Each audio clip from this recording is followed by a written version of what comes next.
Right, well, welcome to the Something and Nothing Search Laboratory Creative podcast, guys. Good to have you here. So this is episode 6, which is going to be about paid media and creative. So as a result of that, I've brought along 3 of the finest minds in paid media. That wasn't sarcastic, so don't lie. It makes it sound sarcastic now. So we'll just go on. It's the first one we're filming as well. I'm looking into the camera. Is that allowed? I'm breaking down the fourth wall. So yeah, we'll just run through who we've got on and what you guys do. So Greg, next to me, tell us a little bit about, well, not a little bit, just tell us your job role. I was hoping you were going to give me a grand introduction there. The best programmatic consultant the world's ever seen. I work in the paid social and programmatic team as a consultant, so a bit more of an internal role rather than being more client-facing. There is that aspect to my job, and it's essentially trying to make the team as efficient as possible when it comes to the day-to-day tasks that we do. Awesome. And we've got Dan. So I'm a programmatic paid social account manager. Some crossover with Greg's role, but like I say, it's more client-facing, dealing with, like I say clients, any issues, strategies, that sort of thing, but we work very closely and work seamlessly most of the time. Lovely. And then we've got Gina. Yeah. I am also from the Paid Social and Programmatic team. I'm assistant head of the team. So I look after the team processes, some key clients, etc. Awesome. So you can tell that I don't have a massive knowledge of paid social, hence I had to get 3 people in to surround myself with to give me information. So yeah, the topic we're talking about today is creative and paid social, paid media. Obviously, as you guys know, in probably the last 6 months, we've started working a lot closer on my creative team and your guys' team in producing creative assets for clients and kind of working on campaigns. So we figured it was a good time to kind of talk about the difference that creative can make to paid social, the kind of trends and the patterns that are coming up, all that kind of stuff. But to kick things off, I always start with, I tried to style it as the pub quiz, but it's not as fun because there's no alcohol and there's no prizes, and it's just some stats that I've Googled that actually I'm going to angle away from Greg and his prying eyes. The answers. So I had a little bit of a look, and the whole purpose is to give us a bit of an idea of like the lay of the land of social media and paid social and all that kind of stuff and how people spend money online. So there's no right, well, there are right or wrong answers. That's the whole point. That's the whole point. But you're not going to lose your jobs if you don't get any of them right. I can't guarantee that. I'll make the decision on that. Oh yeah, thanks, Gina. It's going to go to the toilet. If Gina gets them all wrong, then it's fine. But no. So yeah, the first question: what is the most popular social media platform in the UK? Nice, easy one. Instagram. Yeah, we'll say it's Instagram or Facebook. Oh no! I take it back. YouTube, if that counts as social media Yeah, platform. what don't are know. we counting? I don't know. Because YouTube's not on his list. I found some stats. All right, not YouTube. I think it's got to be Facebook, just because that's just the longest been knocking about. Whether people still use it, But they have had users dropping off loads. I'm going to... the account's still there. True. I'm going to go with Instagram just because they're quite tied together now. Meta. Meta. You can't do that. That's cheating. It is, in fact, currently, and these stats are all based off like a Hootsuite report. Facebook still. Apparently 70. Is that based on user base total? Yeah, so not on growth, I'm guessing, because it's... Yeah, not on gross, yeah. So at the moment it's based on the fact that 78.1% of social media users log on at least once a month to Facebook, apparently, in the UK. There you go. So once a month. Yeah, at least once a month. I think I go on once a month, to be fair. Yeah. Like I went on my birthday and found that only 4 people had wished me happy birthday. And there was a time where your timeline was full of it. Not anymore. No, you get personal interactions. Yeah, and the people who do wish you happy birthday on there, like, come on, what are you doing? I haven't spoken to you in years. What are you doing? But thank you if you are listening, all of you. Next question. So this is based in the US. How much did social media video ad spending in the US increase by as a percentage last year?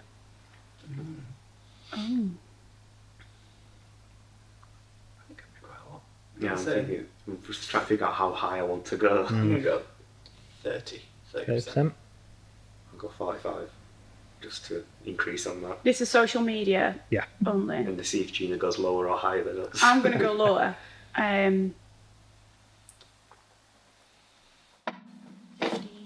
15. The answer is 20.1 to 24.35 billion last year in the US. Pocket change. Yeah, it's nothing. Absolutely nothing.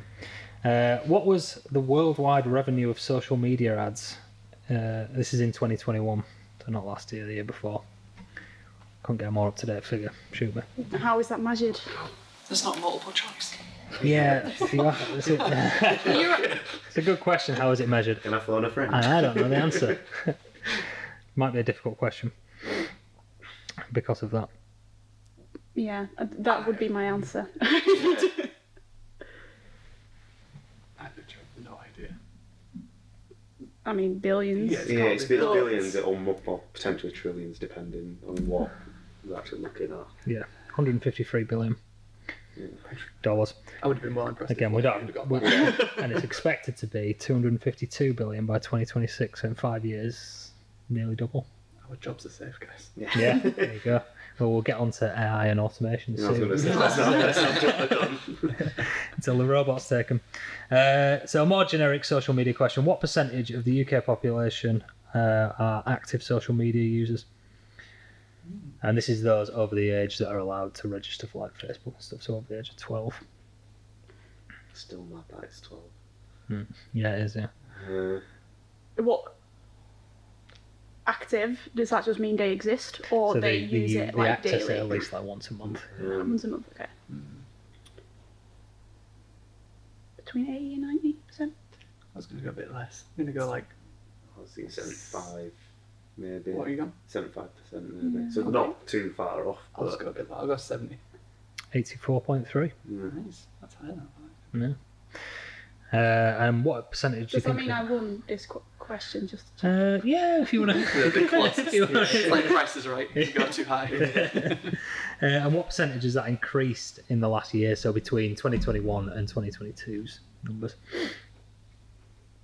Ooh, I don't think it'll be that much. no. no, because bulk of them will be. Unless we count next door or something, which got maybe some different demographics on it. Don't know if that counts. Probably not. I suppose kids signing up would be significant as well, like once they're allowed to. I'm going to say like 5%. 15. 10. 8.7. Yeah. So yeah, I guess the whole point of those kind of stats are to show that social media is very much still on the growth, and I think you made a good point, Greg. We talked about it in a previous podcast we did around social media that like kids signing up is a massive part of that, obviously. But I guess as well as the generations shift, you're going to have the much older generations now who don't use it, who try to put this not in a morbid way, Become extinct. aren't part of the population anymore. Legacy accounts. Yes, who never signed up for it, and then like referred to as. Yeah, it's an I thought you'd come up with that term. No, it's an actual term. Okay. It's just not a very nice one. and then all kids pretty much. I mean, granted they have access to those things. Yeah. Are going to sign up for it. So I reckon that number, like the percentage of the population in the UK, in 10 years' time, 15 years' time, has got to be getting close to like 95. Yeah. Yeah. There's not going to be many people. Who don't have something. Yeah. Yeah. Because even like, don't advocate it. I think I had Facebook when it was 15. I think I had it at 14 because there was no one monitoring it. So you Yeah. could just put in a different age. Don't know if it's still the case. Yeah. But The question is, Don't will it be do the it, same kids. platforms though? This is true. yeah. Yeah, and that, I guess that brings you on to stuff like TikTok and there's things like I was reading about Be Real as a social Don't act media. like you and don't know what it is, I man. don't have it. I don't have You it. know what it is. I think Arissa has got shares in Be Real. Yeah. Every time I see it, she's like, I don't- sign up. I've got Be Real. I've had What it. do you do? What is it? I mean, basically, once a day you get a notification, and officially within 2 minutes you need to put basically a picture, but it takes a picture at the same time, the front and the back camera. So Right. it's basically a selfie and of like what you're doing, where you're at. Yeah. Yeah, and there's no filters, there's nothing. So the idea is Real. that Yeah. it's real, right? Yeah. And I quite like the idea of Be Real as a concept. Yeah, I do. I think it really resonates with younger generations who want it to like engage with real people and not just Yeah, it's kind of the quite big authentic, isn't companies. it? Do you actually like going through the feed and seeing what people are doing? Only, Yeah. yeah, only if you've put yours in. Yeah, You can't see anyone the feed else's if really? you've not otherwise. posted. Right. And Yeah, it And feels, the caveat of like Gina mentioned, you get a notification, call it lunchtime. You don't have to post it then, yeah, right. that's You what makes should. it less real, isn't it? Right. Yeah. but you can wait for a point in your day where it is more exciting. Where you're and then clothed, post it. Yeah. perhaps. Yeah. If you get Because the wrong there was a lot of when I was away travelling, and I didn't change my settings because it was set as in the UK, which is where I live. Yeah. So I was in Thailand and it was going off at 3 a.m. I was either sleeping or I'd had one too many shandies potentially, and like Found that hard to believe. Yeah, well, yeah, I'm a new man. But yeah, it's like you probably won't do it then necessarily, Yeah. or like you might be like say not able to. So then where does the real line? But I do think the idea behind it and people being more authentic online is quite a nice thing. Feels like a strong reaction to the issues that a lot of people have with social media, which is the fake people Yeah. and all that It's kind of supposed thing. to combat that, but like I say, there is. Whether it It's I not a works. set agree. rule. And I was gonna, Yeah. I was gonna say the same thing. It's not. It's almost like pretending to be real, but not really having to be real. If that Yeah, makes yeah, sense. So like, because totally. I've had like, it comes in my every day, and like, here's another picture of me on the couch of me at work again. Like, Yeah. and I just don't do it anymore. That's my Yeah. question though. Yeah. So is like the feed not just that? Is it not just a bit boring? Like, oh yeah, there's someone's computer again. Essentially, yeah. But like as Gina mentioned, I think the fact that you have to post to see it, like there's a bit of intrigue there. Like, what have people been up to? Okay. And then you do it, and like I say, it's someone having their breakfast, You Yeah. have him on the day, I guess. and then it's like, but Yeah. there is niceties to it, but like I say, I don't know how it would go on a paid side. Like I No. say, probably subscription based, wouldn't it? They might change their mind if it gets massive, but I don't know. But Yeah. it does feel a bit Snapchat. It's also very image based, not video. Yeah. Whereas the world's going to video in it. Can you not actually do video? You can't at the moment. Right. Again, Which might is be a thing in the future. A surprise, but Yeah. yeah. Cool. So, onto some questions for you guys. So, the first thing I was going to kind of ask around paid social is, have client expectations kind of changed? And this is kind of linked to the different social media channels that are popping up left, right, and centre. Have client expectations changed over the years? Are they still asking you to achieve the same things that you were achieving 4 or 5 years ago? Is it more about brand now? Is it more of, is it still about the sell? What, has it changed? I think it has changed, but I think a lot of it's come down to knowledge and potential awareness on the client side, what can be done or might be what needed to be done. Mm-hmm. I think from my perspective, having a background in organic mainly, not to say that it was forgotten, but like there wasn't as much focus on it, and it was all quite performance based, which it still is.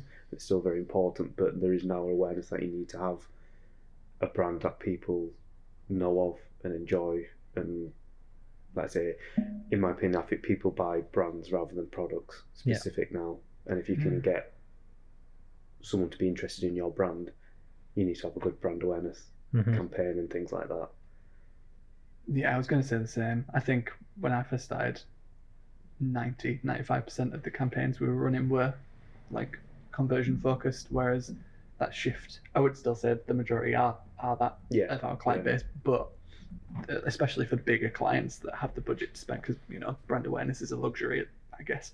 We're seeing a lot more clients being willing to spend the money on brand, definitely.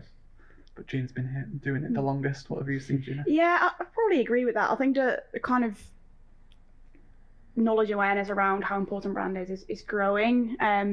However, it's often one of the first things to be caught when there's budgets need to be caught, things like that. And I think more generally, clients are also, I think, asking us more around, how can we prove the value of these types of things, and specifically going into like a cookieless world and all the privacy concerns and everything that's going on. It's really changing the types of questions and the types of work we want to be doing with our clients and the types of conversations that we're having. And that involves all platforms, not, or any kind of activity, not just social. But yeah, things like going to GA4, like it could potentially showcase that better, that, the impact that different channels might have that aren't not always directly attributable, etc. Yeah.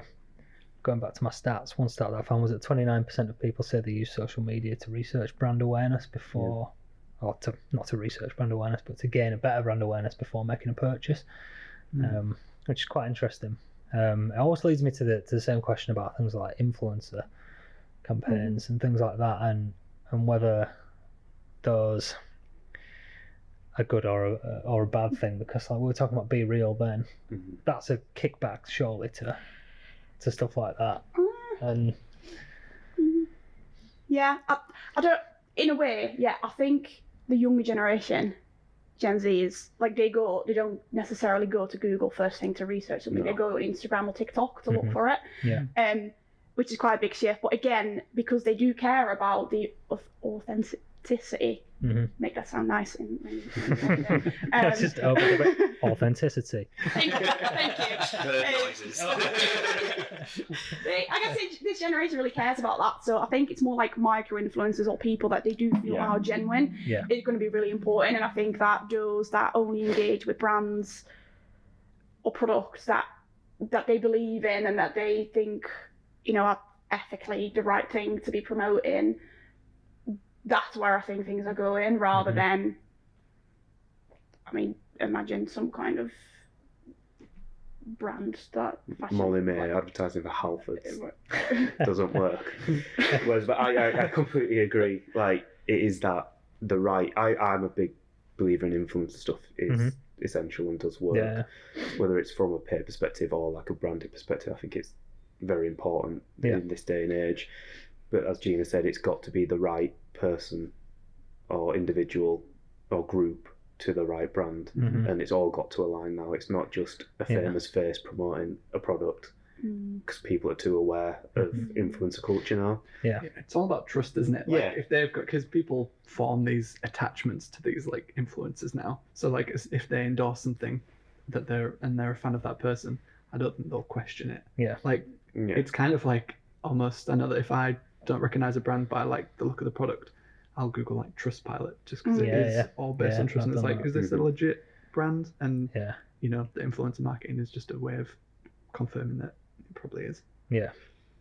Do you think there'd ever be a time where, from a paid perspective, you would recommend to a client, or maybe you need to look at some creatives that have influencers in there, famous faces, things like that, or would it normally come the other way around where the client might say, oh well, we have all this collateral that we've used for a different organic campaign or whatever, or do you think it's something that you will look at more and more from a paid perspective? I definitely consider it. Like I say again, if it was the right fit and the right reasons behind it, it's like I say, it's proven to work. So it'd be silly not to consider it.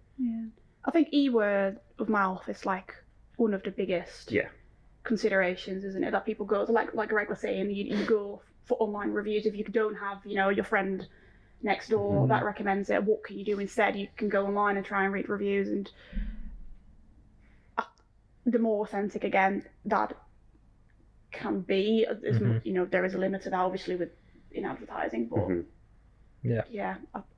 I would say testimonials or like influencers. You did mention famous face, so I don't know if it's about the fame. I think it's almost maybe less about that and more about it coming across it like, oh, that's someone like me type of thing. I'd say it's more relatable stuff than a big name like it might be. User-generated content that might be just like real life sort of stuff, because like I say, when we was growing up, it was like celebrities, and naively or not, you'd just think, oh yeah, David Beckham uses that.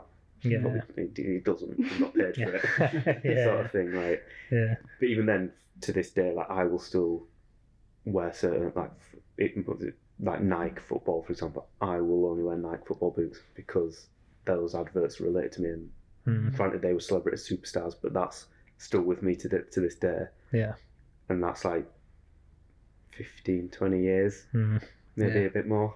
Yeah. Since I've seen those initial adverts, sort of thing, and that's still the same sort of influencer vibe, but it just didn't have a circle as it does now. Mm-hmm. I think a lot of the time as well, I mean, it's not for every case, but a lot of like influencers or podcasters or whatever, they'll only endorse products that they actually believe in. And if you trust that person, then you're going to trust that product as well, just because it is from a genuine, point of view. Yeah.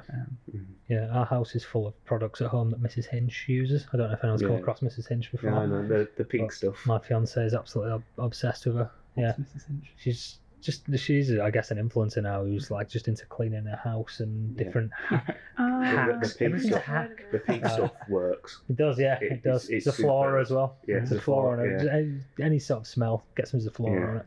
I spent all day cleaning yesterday. I need to get on. Get on Mrs. Hinch. Really. Pink stuff. It's how it works. it's just like pink mousse. Yeah, But it everything's just available. cleans everything. It touches. Yeah, you can get it You've all at got home a bit bargains. of as elbow well. grease in there. You don't just put it on, but it works. Yeah, everything's available at Home Bargains. So. Yeah. The Creative Podcast, sponsored by Home Bargains. Looking at return on investment on social ads. So I guess when we start talking about brand, return on investment changes a little bit. But again, something that I read from a study was that 96% of marketers now have confidence they'll get a return on investment on social ads compared to just 68% 2 years ago. What do you think's changed in 2 years? Have you got better? Yeah, Well, The targeting options, with the exception of the whole cookless world situation, but I know that like the platforms themselves and their native targeting has gotten a lot better. Mm-hmm. I suppose coming from a B2B standpoint, LinkedIn is definitely like upping the amount of like formats and targeting options that are available. So I mean that could be an aspect as well, making sure that you're able to hit the people that you want to hit.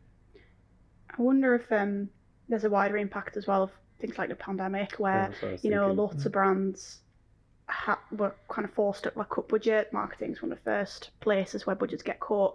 Saw the impact of like no ongoing presence as much in things like I think people are more aware of how important it is longer term to have a good brand presence, and although you might not be able to attribute it back directly, like you do see the impact if you just stop doing it. And are no longer out there, and like smaller emerging brands that have kept investing or started investing in this kind of stuff have maybe grown quite significantly over that period. I think that probably played quite a big role. Yeah, I totally agree with that.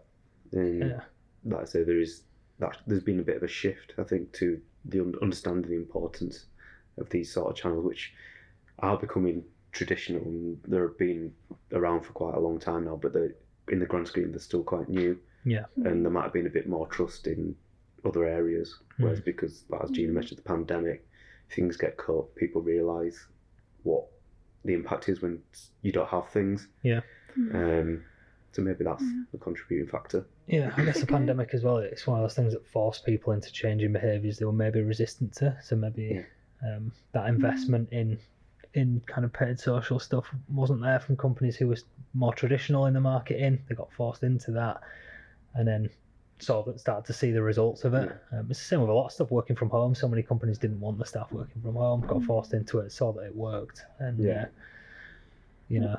went from there. And everyone does it now. It's kind of going for what Gina mentioned about attribution, things like that. I think that's getting much better. So even when you're doing these brand campaigns or things like that, there is ways to put a figure behind it. From an agency like Search Labs, we have that capability, and I've noticed that it does help. So I know when I started out in organic, you couldn't do that necessarily without spending a lot of money. But by like the data strategist guys who do it here, they were able to put figures against a like on a post, a click on a post, and that sort of thing, and it does make it more tangible to those people who, in the greatest respect, care about the bottom line more than anything else. And I think that's gone leaps and bounds over the last few years as well, which creates that trust and willingness to spend more. Around, I guess there's been a bit of a shift as well in terms of how much Google search, like one of the key, where a lot of investment has historically gone into, and I think even compared to 2 years ago, people are much more open to diversifying that spend again to find new people. There's a limit to what you can do with people that already have an intent. Yeah. I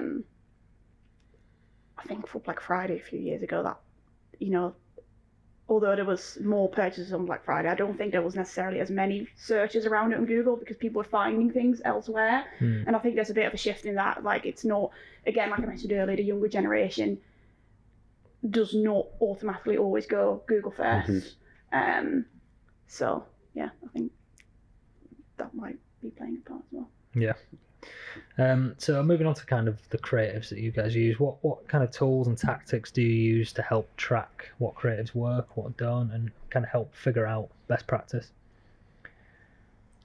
I mean, there's a couple of there's not loads of options, to be fair. I mean, there's the classic just A/B testing, where things on like Facebook you can do official A/B tests where they apply a bit more logic and rules so that you're making sure you're not like bidding against like the same audience and things like that, and they exclude like test groups and things like that. Whereas LinkedIn's a bit more limited. You can't do an official A/B test. You're just essentially setting up the same campaign but with one difference and then monitoring performance. But there is some tools out there that we've kind of played with. There's one that's like a plugin to Photoshop, which is called 3MVAS. It's a catchy name. Yeah. That essentially I want to think about rebranding. but it's essentially this tool that they've developed that's uses like eye tracking, and it's like got all this data behind it, that you can essentially upload your ad into Photoshop, and it will tell you kind of the eye path that someone would take on your ad. So you'll see if like they're not looking at a specific section that you want them to look at, you can then redesign it, plug it back in, and see if that path has changed. Right. Which is quite cool. Yeah. Do you think the more and more of these tools will start to come out the more that people see the value of it? Or I imagine so, yeah. I think, to be fair, we've not done a whole bunch of testing behind this to see, like, to back up their claims on their website, but it's definitely something we're looking to do. Sorry, did I cut you off there? No. I was going to say, I think it will be something which does become quite a big thing, because like I say, creative's all important now. Like targeting everything is still very, very important, but you've got to have the right message and the right thing to push out there. But I know on Facebook Meta they have, or they're bringing out, I think it's still in beta maybe, the creative fatigue tool or something. It essentially will flag up if your ads are showing sign of fatigue to then change it. Yeah. I wish it would. It probably won't be as simple as that. Yeah. But like, it's something which I know I think it was last year they started speaking about it, and you keep hearing drips and drabs. But like, something for that will become much more commonplace. I think, like, using that automation and machine learning within the platforms to help tailor what sort of creatives are working and that as well. Yeah. I guess that shows the importance of, sound like I'm doing a sales pitch here, of having an agency that can be reactive with things like that, and you can change up your creatives very quickly. I think that's a big thing, because like I said, just having the ability to A/B test and that capacity to create several variations of things, which sometimes can be quite difficult to get, because like I say, it's time consuming, and if people are paying things, they might not want to have something which might not work, which is fair. But it comes in part of the testing side, like, it's important to do that long term rather than look at short term wins potentially.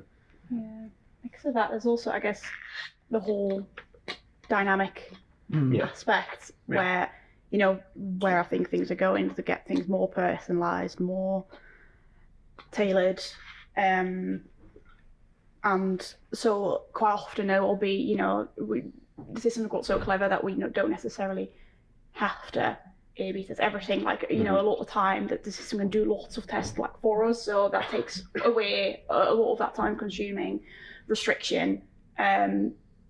That's often limiting these kind of things, or has limited that in the past. There's loads that tools like that. I mean, there's companies part of the Havas group called Additive that essentially they can take our like team's designs, replicate them within their system, and then they can use like data signals, like location and things like that then customized based on the user that's looking at it on, you know, Facebook or display or anything like that. So every creative, like they can do thousands of variations, and just to ensure that it's super personalized to the person that's looking at the ad, which is really cool. That leads on nicely to what my next question was going to be, which is things like AI and automation. Like recently, ChatGPT has been, everyone's talking about ChatGPT, trying to get to say weird things and just see what happens. Might be more innovative to not talk about chat. Yeah, probably would. Yeah, probably would. Rather than going down the path of what you do in your spare time, Mark. Yeah. What weird things are you trying to get to say? Oh, it always refuses. But yeah, that kind of stuff. The automation side of things, I guess that shows that's going to be a really helpful tool for what you do, but it's still going to require that creative mind, that kind of analytic mind looking at it. That's good. Just begging, we'll always begging need the for our human jobs. element, always, especially in terms of creative, because touch wood, a machine will never get to the stage where it knows emotions and things like that. Because we're in a very been watching too much Terminator. Yeah, I know. I'm going through them all. But yeah, I think there'll always need to be a human element, especially in what creative you're putting out there, to like hopefully generate like an emotional response potentially. But in terms of like say automation things like variations of creatives for creative fatigue, that sort of machine learning in the background will become really, really important. But I think there'll always need to be that human eye on. I think for creative and art in particular, there is a very big challenge of bringing together technology and ethics, because you know there's a lot of people already worried about the system's using all of the art on the internet, they're stealing my art, they're using that to like create new images and things like that. I do, there are concerns around that, and I do think that brands, specifically conscious brands, are going to want to be really careful with that kind of stuff. But I think if we're talking about ChatGPT, it's from a research perspective and getting additional ideas, perspective, summary points, things like that, it can be really valuable. But I think it's more of like, at this point, it's more of like a bouncing off point to help inspire you to come up with more ideas. Like I know we've played around with seeing what it can do in terms of ad copy, just to see what ideas it comes up with, and though it might not be the perfect example and you would use exactly what it says, it might give you an idea of like what you could do.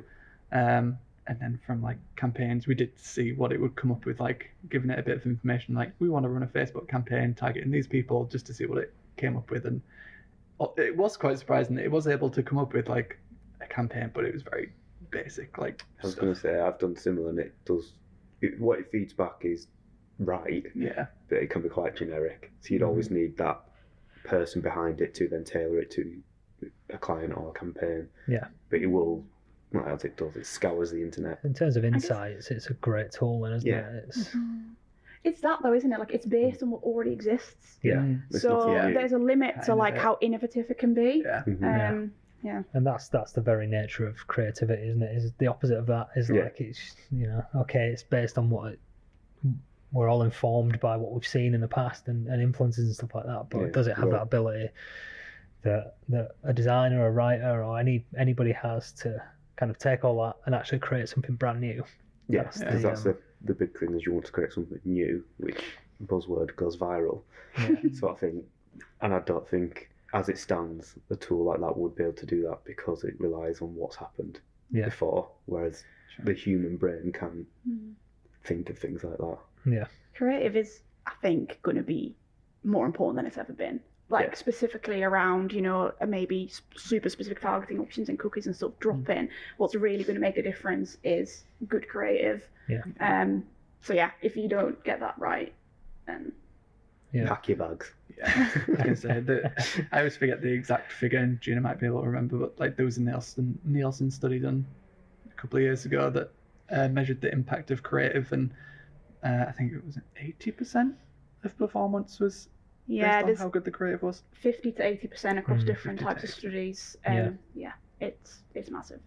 It's basically what I've got you on here is just as a sales pitch for my team. Keep the creative team.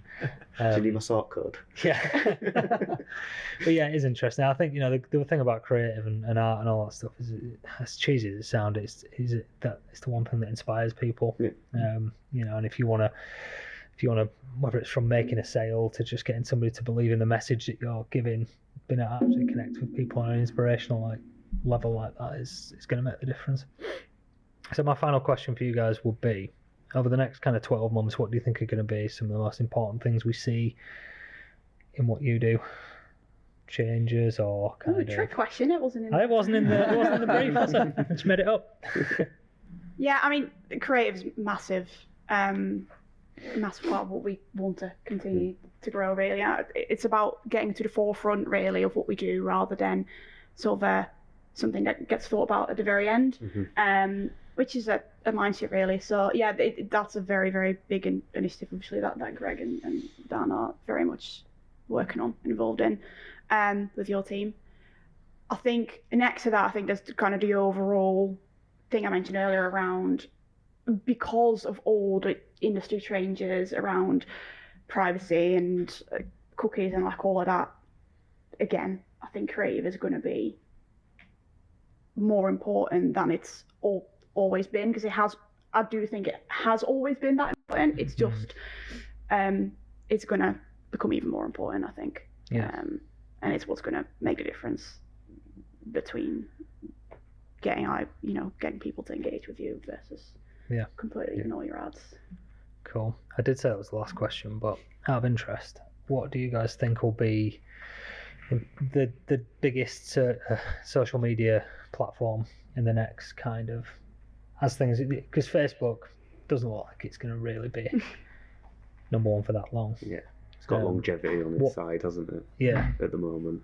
Do you think there's one out there where you're actually like, that's where the investment's going to be in the future? That's where people are gonna, where you're going to be targeting more people, where more people are just going to be using it and interacting with it.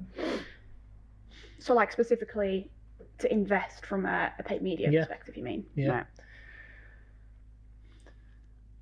I feel like the easy answer is TikTok, isn't it? Just because the user base growing so quickly and how popular it is at the moment. And the sort of content on there is, like I was mentioned, it's very relatable. The algorithm on there shows you videos that you're interested in because of your engagement. It's all based off what you want to see. Like what I see on my feed, you might not see on yours, apart from football, potentially. But then again, it'll be two different football clubs. Yeah. So it's very tailorable. So maybe like that'll be a big one. But it is the easy one. Yeah, I think it's quite... I was in a roundtable with the drum a while back, and it was interesting because someone mentioned, there is you can't really predict social media because the things come out of nowhere. So right now, obviously, it's TikTok. I do believe that short form video, things that like really keep you engaged and like all the time consistently, and it's video based, is where it's going to be at, whether that's TikTok or not. Because TikTok there's concerns around it. It's banned in places like India. So whether that survives or not, like something like that, I do think is gonna be a thing. But something new might pop up. TikTok suddenly popped up, right? So like something else will likely happen, and I don't know to what extent you can predict it apart from a general trend, something to do with video or maybe more. Yeah, VR. I'll throw a little disclaimer in here. I'm not saying that Facebook and Meta do this, but like if like with TikTok's being so popular and like the fact that Reels are so big on Instagram, so they're very, very much the same in a way, or have a lot of similarities. Is that because Meta know how valuable TikTok's going to be, and then therefore will jump on that trend which we've all seen, and then do it in their own format? Like, it's no right and wrong, because if people see things at work, you copy it and tailor it to your own. It's the everyday life. It's just like YouTube Shorts, isn't it? Yeah. It's all just the same. They're all essentially the same thing. So as Gina mentioned, is it, rather than a channel specific, is it going to be a format or a style which then goes to each different channel, or they adapt it to their own and then use whatever weight they've got behind them to do other things? Yeah. End of disclaimer. Anytime anyone adds a disclaimer onto this podcast, I think, great. Let's just wait for the lawyers' letters to come This in. is the 6th and final episode of the Creative Podcast. It's the final ever day working at Search Labs. I was just going to say, if it's the final episode, it'll be the best one, won't it? Oh, yeah, exactly. End on a high. The one where Dan downed an entire company by slating Meta. Yeah. I've got Zuckerberg outside my house now. Zuckerberg came for us, yeah. Brilliant. Well, that's been really useful, really interesting. I think, like you guys are saying, the more we work together as a creative team and as a paid social team, the more exciting it gets, because we're starting to see some really, really good results for clients. And really refining what we do, I think, as well. You know, and what we can offer. We know what works, and we know more about what works anyway. So yeah, it's exciting. Thank you very much for joining me. Thank you. Thank you. Thanks Cool. very much.